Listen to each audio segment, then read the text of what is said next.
You've probably heard of the Good Samaritan. Matter of fact, lots of people heard of it, don't even know where it comes from. They've seen it in hospitals, Good Samaritan Hospital. A lot of states have Good Samaritan laws to protect people that stop to help someone that's in need from potentially being sued. Well, the Good Samaritan actually comes out of the Bible. It's a parable that Jesus told. And today on Theology Thursday, I want to talk about parables. And I want to share two things about parables, what they are and how we interpret them. So a parable is actually a Greek word, parable. And it comes from two words, para, which means alongside, and balo, which means to throw. So we're going to throw something alongside.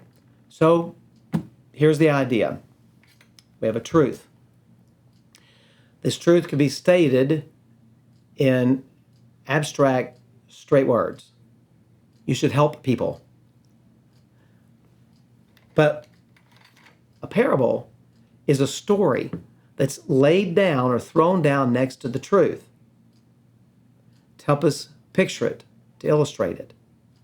So here's the idea. For many people, the big is very difficult for them to comprehend. Okay?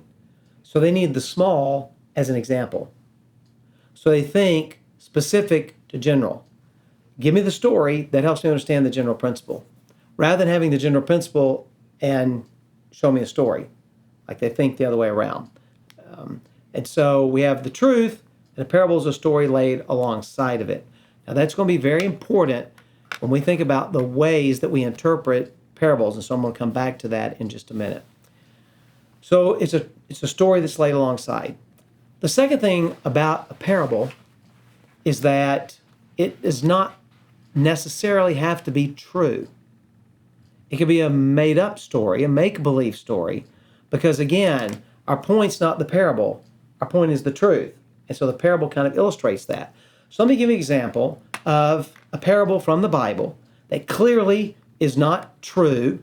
It's not a history lesson. It's not about anything that's real. As a matter of fact, it drips with sarcasm and is designed that way to point something out. So Gideon has a son named Abimelech in the book of Judges. And Abimelech decides that he's going to be king, and he goes through this long conspiracy, and we find in Judges chapter 9 about what Abimelech has done, and they all decide they're going to go and make him king. I mean, he has really worked to become king, killed a bunch of rivals. I mean, and so we pick up in Judges chapter 9, verse 7. When it was told to Jotham, he went and stood on the top of Mount Gerizim and cried aloud and said to them, these men that are going to make Abimelech king. He said, listen to me, you leaders of Shechem, that God may listen to you. The trees once went out to anoint a king over them. And they said to the olive tree, reign over us. But the olive tree said to them, shall I leave my abundance, by which gods and men are honored, and go hold sway over the trees? And the tree said to the fig tree, will you come and reign over us? But the fig tree said to them, shall I leave my sweetness and my good fruit, and go hold sway over the trees?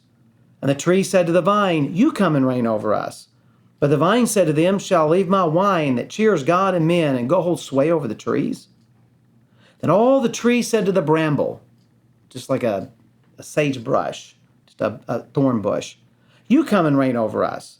And the bramble said to the trees, if in good faith you are anointing me king over you, then come and take refuge in my shade. But if not, let fire come out of the bramble and devour the cedars of Lebanon. Now therefore, if you acted in good faith and integrity when you have made Abimelech king, if you have dealt well with Jerubbaal and his house and done, and he goes on and kind of, but the point is, clearly trees don't go and talk to one another and anoint one of them as king. It's a parable. It's a story, and the point is very clear. Abimelech is a bramble bush. He's not qualified to be king. He's not worthy to be king. He's certainly not the olive tree. He's not the fig tree. He's not the grapevine. He's the bramble bush. So it drips with sarcasm. So a parable can have, can have a historical, it can be true, and there are parables like that in the Bible, or it could just be a made-up story. But the made-up story always is based on something that people would understand. And so, there's some questions whether, like the parable of the Good Samaritan, is actually a true story, or Jesus made it up to make the point that he wanted to make. And we have to be very careful not to over-push the historical validity or not of the parables. Okay? So a parable is a story laid alongside of truth to help us understand the truth. It can be true or not. A third thing about the parables, before we look at how to interpret it, is the majority of them actually in Jesus' life are recorded in the book of Luke. And so there are lots of books have been written on the parables in Luke. So Luke is kind of known for presenting these parables that Jesus gave, which would make sense. Luke may have even been a Gentile, but Luke certainly is writing almost certainly to a Gentile, a guy named Theophilus. And so he's wanting to help someone maybe didn't know much about Jewish history or theology or the Old Testament to understand Christianity. And so one way to do that is by telling stories, by giving parables. And so he recorded more of Jesus' parables than the other Gospels did. So now let's talk about how do we interpret parables. So a parable is a story laid alongside of truth. It could be historically true or not. And most of them are found in the Gospel of Luke, or at least he has more than anyone else. So now the second is, how do we interpret a parable? Well, let's go back to what a parable is to help us understand how to interpret it. We have a truth. We do not have three truths. Okay? We don't have one story that's designed to lay alongside three truths. That's not going to work. What we have instead is one truth and one story to illustrate the truth. Here's why that's so important. What that means is the details of the story are not to be pressed too far. We're just asking, what's the truth? What's the main point of the parable? So let's take our one in Judges 9 of Jotham. Okay? It doesn't make any difference whether it's, we have olive tree, fig tree, vine, and bramble. But we could have had pomegranate tree, olive tree, apple tree, bramble. In other words, the fact that it's a fig tree, or an olive tree, or fig tree doesn't matter. You see it's moving in descending order. That's what matters. Olive, fig, vine, down to the bramble bush. The point is, Abimelech is a bramble bush. He's not worthy of being king. So we don't need to press the details that we have here. We don't need to say, well, I never knew that trees could talk. I find that fascinating. That's not the point of the parable. It misses what's going on with the parable. Okay? So in our parable of the Good Samaritan, the fact that he pays 2 coins to the innkeeper at the end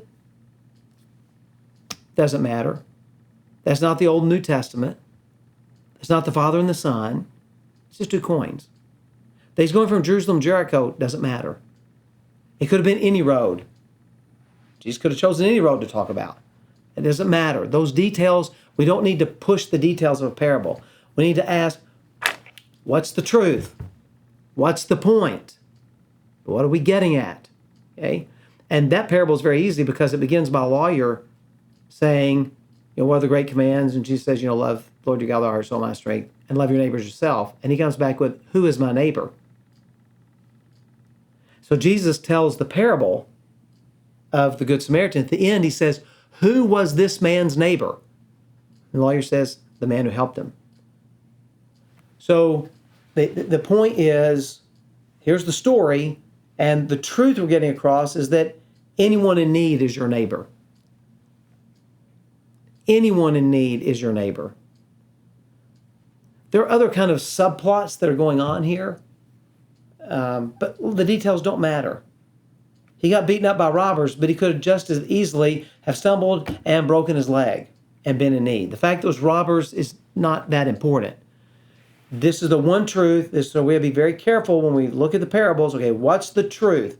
What's that this parable represents? And so in interpreting them, we will look at them and go, okay, what is the truth? Jesus tells a parable about a pearl of good price. A man finds a pearl in a field, and he goes and he buys the field so he can get the pearl. This is not talking about economics.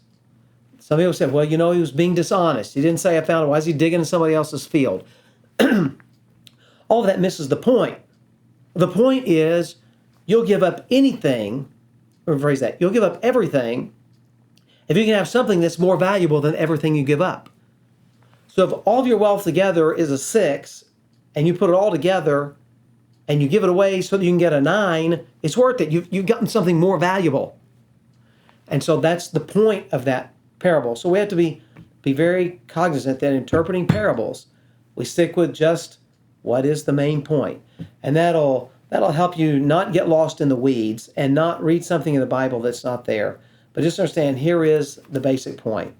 So parables, as we noted, are a story laid alongside of truth to help us better understand the truth. They have one main point, so we don't want to press and stress the details. And they don't necessarily have to be true. And I'll just be honest, I just love reading this parable in Judges chapter 9 because I find it quite humorous and funny. And there have been people in my life before I've wanted to look at them and say, you're really just a bramble bush. They wouldn't probably have no idea what I'm talking about. But anyway, this one would help because parables are found all over the Bible. And certainly they're most famous with Jesus, who is a great storyteller, a great teacher. And Jesus taught by parables. He taught by giving stories that people could understand to help them comprehend a far more complex and deeper truth. So I hope this helps you a little bit as you read the Bible, and particularly as you read the Gospels and Jesus teaches in parables. So with that said, God bless you, and I hope you have one of the best days you've ever had today.